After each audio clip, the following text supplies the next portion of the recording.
Operation सिंदूरच्या आधी पाकला alert का केलं होतं? परराष्ट्र मंत्री एस जयशंकर यांचा एक व्हिडिओ शेअर करत राहुल गांधींनी हा सवाल केलेला आहे आणि यावर परराष्ट्र मंत्रालयानं स्पष्टीकरणही दिलंय।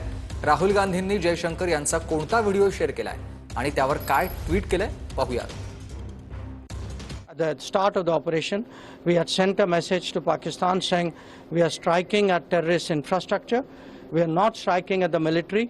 So the military has an option of standing out and not interfering in this process.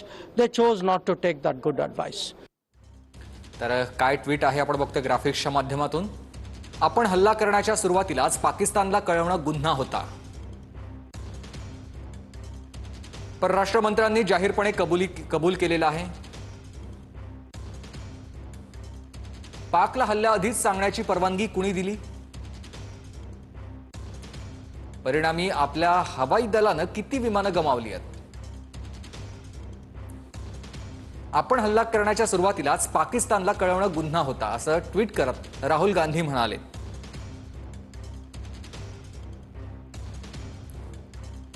Rahul गांधींचं आपण हे ट्विट बघतोय। तर त्यावर परराष्ट्र मंत्रालयानं काय स्पष्टीकरण दिले आपण बघतोय। परराष्ट्र मंत्री एस जयशंकर यांनी म्हटलेलं की आम्ही पाकला सुरुवातीलाच इशारा दिला होता।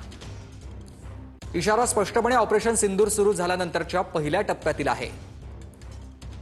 तथ्य पूर्णपणे चुकीच्या पद्धतीने मांडलं जात आहे।